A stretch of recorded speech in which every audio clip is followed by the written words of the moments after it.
Some Zilker Park trees that recently died by the chainsaw are now coming back to life the same way. I'll turn this stuff into benches, chairs, planters, anything. World-renowned woodcarver R.L. Blair is voluntarily salvaging the hardwoods that many Austinites had a hard time letting go of. If they can't sit under the damn tree, they can sit on it, and it takes a little bit of the impact out of it. As for the city's decision to condemn the trees as structurally unsound, Blair won't go out on a limb, choosing instead to whittle the controversy down to a simple philosophy. Nobody wants to see the trees come down. I can fully understand why they had to. I mean, they sprout, they grow, they mature, and they fall over, like everything on Earth. He doesn't embrace what he calls tree huggers, and he has no patience for bureaucratic paper pushers. That's part of the reason why he's working for free. If I charge them, then I gotta go to committees and submit drawings and put up with all that bureaucratic bunch of bullshit. The project will get done on Blair's terms. Everything is totally freehand and it's out of my head. And on his time. I'm not gonna tell you when I'm gonna be done. I'm not gonna be held to any schedules. I'll get here when I get here and I'll leave when I get ready to go home and have a couple of cold beers. That's it. He's been given no mandates. None. I wouldn't do it if I was given direction. He plans to create as he goes. Though we do know what not to expect, Blair says he just can't bear to carve another, bear. I've done so many thousands of them, I hate them. 'Tis the weekend before Christmas, and all through the city. No, I wouldn't want to be out in this traffic, not at all. Holiday travelers are lugging their bags. Packing up is a hassle. And airports are busy. While families find out about flight delays, this flight's about 20-25 minutes late right now. They file through the lines. We travel a lot, so we're used to it. Hoping to make it by Christmas Day. During the next week, when we expect to see more passengers through the terminal, then we're obviously going to be backed up and the lines are going to be a little bit longer. Of all the travelers in the Lone Star State, 87% of us Texans will be starting up the engine to travel this holiday season. So the Department of Public Safety says, buckle up. Cut cell phone chatter down to a minimum. Don't forget to check under the hood, and overall just be friendly to your neighbors on the street. A bird's eye view, traffic trickles one by one as Richard Claude pumps his gas. The great American pastime, hit that road. But he's not going far today. We were originally going to go up north. He says he'll be staying home this holiday. This will be my son's first Christmas. So as Claude's son sleeps tight, Richard, the roads fill up and flights take off. It may be a very Merry Christmas for all. going back there to be in the cold and enjoy some of the snow. And so far, it's been a good night. I have a fried yam you can have. Can you try it? No. When David and Lori Doran tied the knot, they also blended two households. Just sit there and eat. Here, we got tons of napkins. Get an extra napkin. 3 children from her first marriage. We're not going to talk about that. And 2 from his. So now they're not friends anymore. Oh no. The drama of 6th grade. 4 years later, they feel like a family on a solid foundation and have found a formula that works. I only had 2. Most of the I time. would just say flexibility.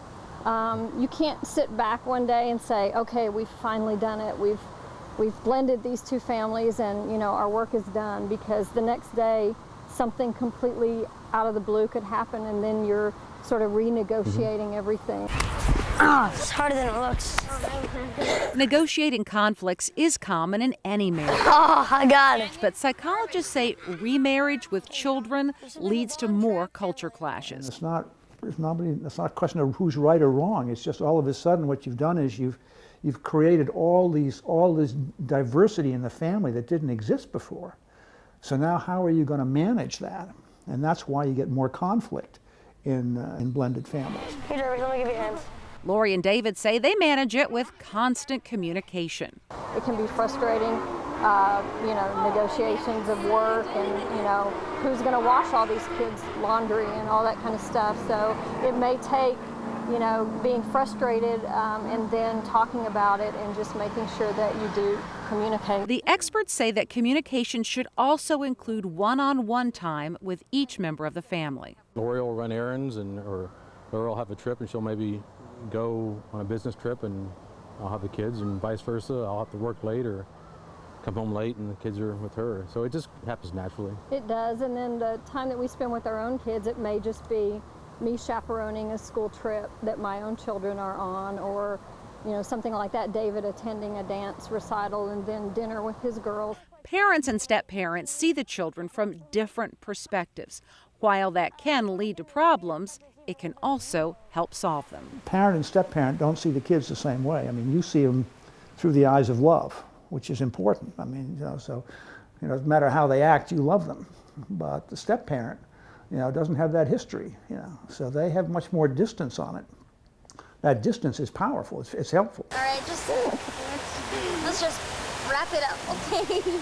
There's no doubt it's tough on children when their parents divorce, going back and forth, vying for attention, and just trying to fit in. It's a big office right there. It's no fun. Not completely, but I was pretty close. Very good dad in it. But a healthy blended family can have its benefits for children in the long run. Because you'll kind of know what situation other people are in, because you'll have been in both a family that's been together and a family that's been blended.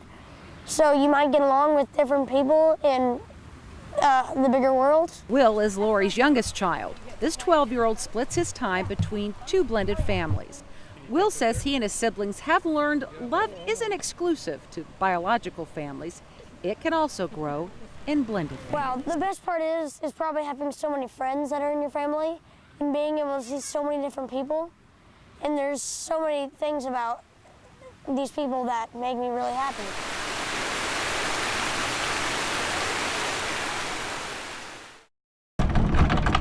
This process is difficult. While most girls would be out at play, Claire and Katie are hard at work. Push it up. Okay. Their job is not simply selling lemonade, Taking it down to the corner. although it is an essential part of their business. You get the lemonade, I'll get the other stuff. Okay, we might have cookies. What Claire and Katie are trying to do is send a little girl they don't even know to Disneyland. That she had leukemia. And it makes us feel good. A little advertising, some creativity, and a lot of energy Lemonade, lemonade. has gotten them quite a bit of attention. The girls decided to continue their stand even after their school stopped its own fundraising efforts for the Make-A-Wish Foundation. Altogether, students raised more than $7,000. But with all the business Claire and Katie are getting, how much money have y'all made so far today? 100, the girls really can't keep count. Just a 5. But no matter how much they make, the girls are so excited about it. They're doing it all for someone else. I'm so glad they've embraced the giving side, not just thinking I need to save up for some electronic gadget. It's a lesson learned in the Texas heat. Texas is always a great day for lemonade and cookies. How two people on a mission can make so much of a difference.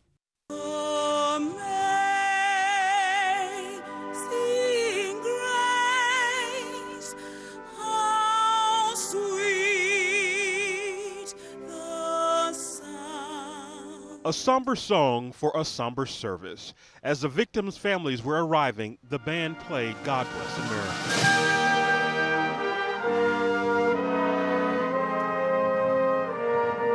I would say to you all, grieve with us. Don't grieve for us. President Obama and the First Lady placed gold coins underneath the boots, rifles, and helmets of the 13 people gunned down in this senseless shooting. Major Nadal Malik Hassan is being held on this cruel crime, but has not been charged. For what he has done, we know that the killer will be met with justice in this world and the next. 15 of those wounded are still in the hospital, 8 clinging to life.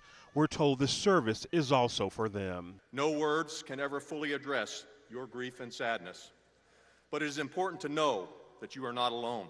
Thousands came to mourn those who came back from war only to find heartache at home. Because they are important to our freedom, and we don't want to take that for granted. It was very important for us to come here and pay our respects and grieve with the families. They're saluting soldiers who made the ultimate sacrifice in a place they thought was safe.